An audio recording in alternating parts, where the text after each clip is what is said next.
Was the January 6th storming of the US Capitol a self-coup? The storming of the US Capitol on January 6, 2021, was a shocking event for many. Citizens pushed past Capitol Police, causing property damage and threatening Congresspeople and the Vice President. 5 people died in the attack. Participants included armed members of right-wing militias, terrorist groups, neo-Nazi organizations, and conspiratorial groups such as QAnon. Nothing similar has been seen since the British burned the Capitol building to the ground during the War of 1812. Immediately afterwards, scholars and the media attempted to understand what had happened.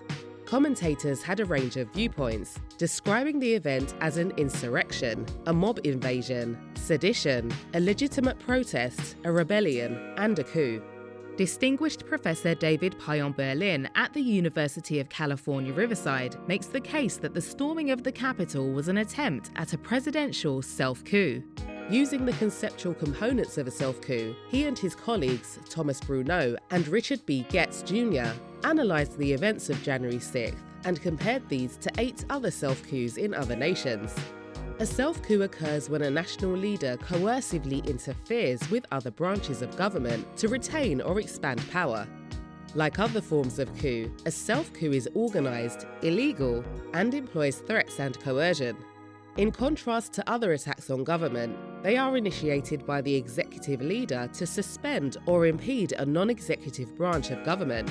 As executive leaders may have no coercive means at their disposal, they need co-conspirators, which can include armed forces, political allies, civil society groups, and individuals.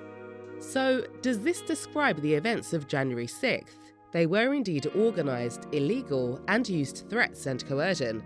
The actions represented an attempt by President Donald Trump to stop the certification of the election of Joe Biden and Kamala Harris by encouraging his followers to attack Congress and stop the electoral count. While this attempt failed, it was the culmination of long-term efforts by President Trump to cast doubts about the democratic electoral process, as well as to give encouragement to violent right-wing organizations through speeches, tweets, and statements. Trump framed the issue as one of electoral fraud, making the unsubstantiated claim that voting mechanisms could not be trusted. So, what makes one self-coup successful and another unsuccessful?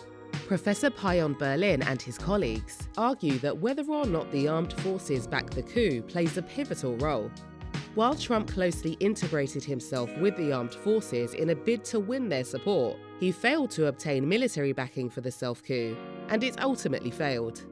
Military support was critical to the fate of all other self-coups analysed by the team.